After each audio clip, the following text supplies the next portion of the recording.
Hello everybody, it's Brian for GadgetUnit.com, and today it is time for episode 57 of my question and answer series. Not too many questions, so we should be able to go through this fairly quickly. Going to the bottom with Sergio Gutierrez. I don't know if I said that properly, but oh well. When do you think that the iPad mini can come out? Should I wait? Well, technically the iPad mini is already out, so I'm assuming you're referring to the iPad mini 2.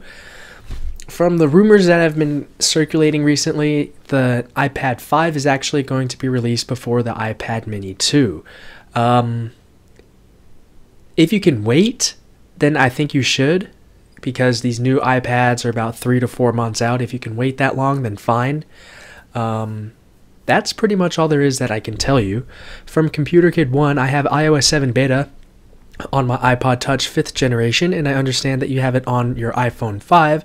So my question is, does your phone crash a lot? Because my iPod does. I understand that it's just a beta.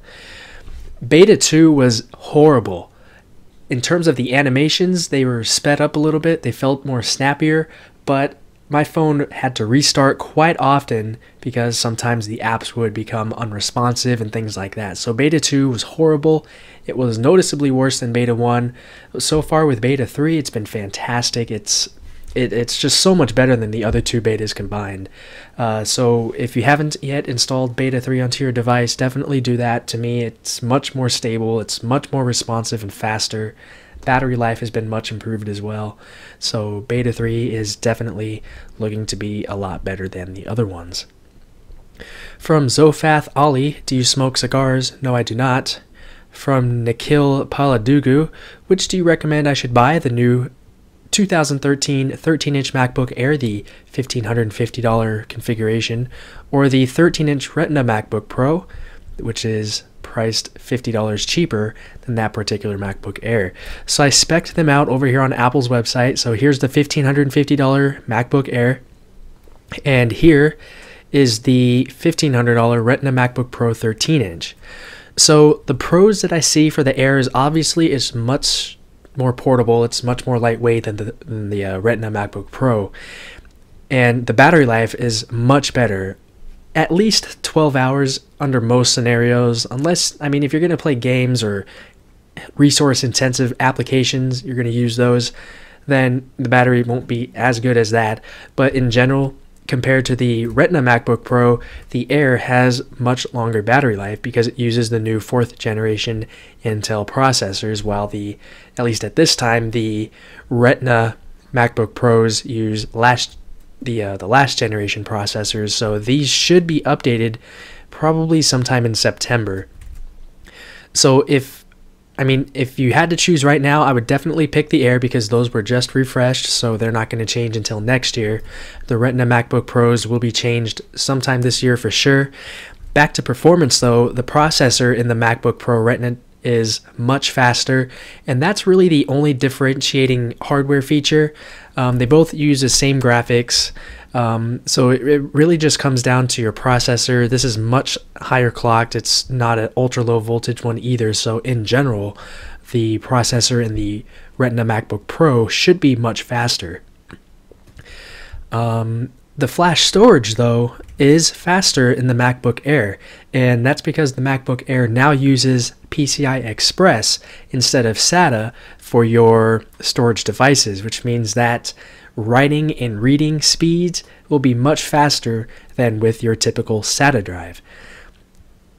So I would honestly pick the Retina MacBook Air, or excuse me, no, they don't have a Retina MacBook Air. Just the 13-inch MacBook Air at $1,550. You get more space. It's a much lighter and more portable, in my opinion, notebook. It's still plenty fast. This should last you a very long time, and you get better battery life. It costs $15 or $50 more than the other one, but I think that the pros definitely outweigh the cons in this situation. Now, you haven't told me what you're going to be doing with these, but in general, I do believe that the Air is better in the long run, mainly because of its weight reduction. So I just think that's the way to go. Now, just in case though, I would actually wait until they refresh these Retina MacBook Pros, because those should be getting better battery life, those should be getting faster storage as well. So I would definitely wait out on that a couple more months to see what Apple decides to do before actually making up your mind.